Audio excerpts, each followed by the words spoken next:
it's a natural evolution of my mentality, of my mindset.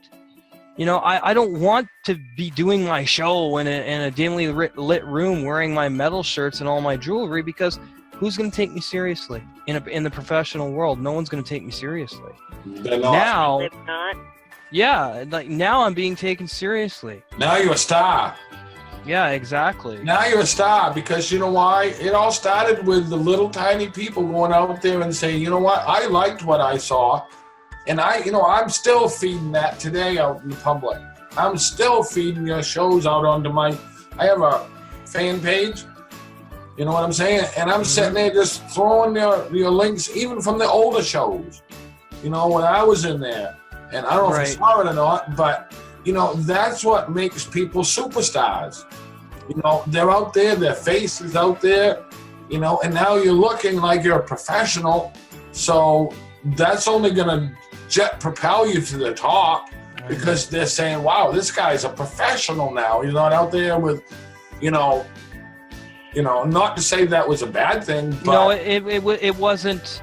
It was counterproductive, is what it was. It may not necessarily. I congratulate you on that. Well, thank you. I congratulate you. That's awesome too. It was advice that we received from a wonderful individual that comes on the show as often as he can, Mr. Josh Bendowski of Rev Media. And he's a great guy. We love having him on. And he believes in us. And he's like, Chris, you know, I know you love metal and you love your freedom. But he said, a guy told me years ago that the more successful you look, the more money you'll make. Exactly. Right. And after I heard that, I was like, he's like, now you can take that any way you want. You know, you can tell me I'm full of shit. You can tell me that I don't know what I'm talking about.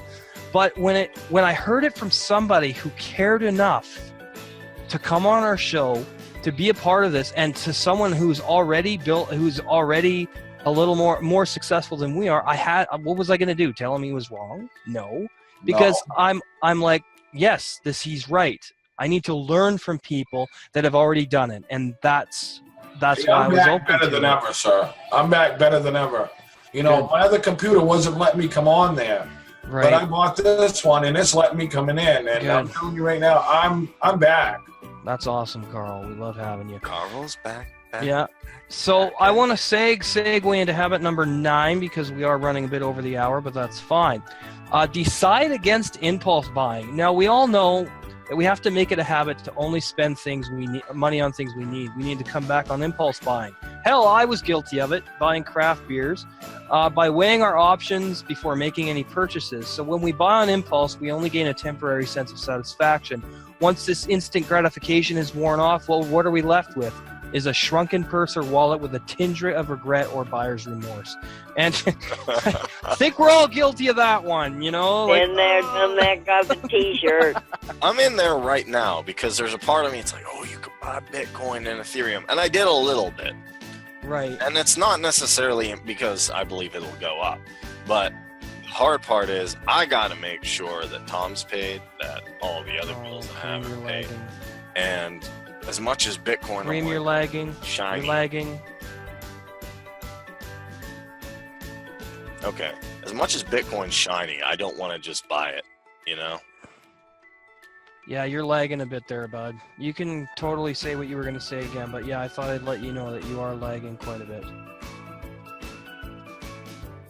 I didn't want you to go through all that and not have everybody hear you. You can totally say what you were going to say again, man. We can just edit this part out if you want. Yeah, no, I was just saying I don't want to buy Bitcoin till Tom's paid off. Okay. So what about you guys? How many of you guys have impulse buyed? I think we all have. I do. I'll be honest, because as you guys know, me on here, I'm a Mountain Dew-aholic. I love Mountain Dew. Uh-oh. I've been drinking it ever since it came out. When it first came out in the 80s, got hooked on it. So I admit that's my one true vice. That is one vice I really have. And nice. I don't have other vices. I don't have to, just run out and do this or do that. Right. I do admit till I have that one. But lately I've been kind of trying to, not spend as much on it and, so that way when I do have it, I enjoy it more. And yeah, and I mean, not all that sugar's not good for you, Dan. No, it's not. You know, like all that sugar, Dan's not really good for you, bro. But I mean, that could be said about me with if I drink too much beer at night. Like, I mean, there's It's times addicting. when Sugar's just as addicting as alcohol. yeah. But I mean, when I say I could be drinking too much, what I mean is not necessarily the amount, but when I buy like a really nice craft beer and it's like 12.5% because it's an imperial stout or it's a barley wine or it's an imperial IPA or a big porter or something like that, I'll drink the whole thing because it's that good. And then the next day I'm like, oh, I wish you did. you know, when I have to get up at 6 a.m. and you know Do a paper route. Yeah. well, yeah. do my deliveries. I have a mail. I do mail now with my papers too because we got Awesome. a contract. We got a contract with a couple of magazine publishers that Awesome. customers are getting with their newspapers too. So I'm making some more money. But there's about 30 or 40 drivers that do this for a living. I mean, there's families that do this to make extra money. There's people that have 2 or 3 routes because it's their main source of income. You must have a hard time over there. I hear that you Canadians, some of you come over to the United States like they normally do on the festivities, but they didn't come into the States for very long because their money wasn't worth as much as it's supposed to as US dollars. Oh, it's brutal. And so they just blew right through their money and had to go home fast. But, you know, United States is headed right behind that. I hate to tell you, within this year, sometime this year, our dollar is going to crash. Well, that's because the Federal Reserve is going to crash. That's the whole why. thing. So everybody better beware of what they're buying and make sure that instead of just buying the Bitcoin, they're making it work for them to earn more Bitcoin. Yes, of that course. way, Absolutely. you know, because if you just go out and buy it, that's just going to set and wait for it to maybe go up and maybe not go up. May drop, may go up. With the way it's going up, because I have Coinbase, Oh, I do so I too. can log in. I know. I can log in and check the markets, and Micah Wallace of Exactly is actually next week, before we get into habit number 10, which is live below your means. We'll cover this real quick. Many wealthy individuals mastered the habit of living below their means. Even before they became hugely successful, a lot of wealthy individuals prefer to live a frugal lifestyle. So again, minimalism, living below your means and finding ways to earn more will help you save more money and have more money. So definitely something to keep in mind, living as frugal as you possibly can. And some ways I've done this is by when I go out, usually I would go, if I'm out for the day, I might stop at a nice restaurant that I like to eat at. But now I'm like, no, you know what? I can wait until I get home. You know, because when I'm at a shopping center or something, or I'm near restaurants, especially Asian food, I love Asian food, and I love Italian food, and I love Mexican food. So when I'm out and I'm bombarded by all these restaurants and I'm like, oh, I ate there, it was so good. I ate there, it was so good. It's so tempting to pull my vehicle over and go, yeah, you know, I can spend 15 or 20 bucks on a good meal. But then it's like, well, no, because I could take that 15 or $20 and put it into something I really need. You know, so it's just making decisions like that have helped me a lot. Not spending so much on new craft beers that have come into the liquor mart here, because like I said, it's a big hobby for me, but I've definitely slowed down because it gets very expensive. It really does, because the better the beer is, the better the ingredients, the better the brewing process, the more high in ABV it is, the more expensive it is. So, which again is okay if I do that once in a while. If I pay $15 for a barley wine that I really love, you know, I'm going to buy 2 bottles, one to enjoy fresh and one to enjoy for in up to 5 years, because barley wines can age for up to 5 years. But anyway, that's kind of getting off topic. But yeah, I just wanted to put that out there. Kareem, anybody else before we wrap up? Just live, you know, you don't have to buy everything that's shiny.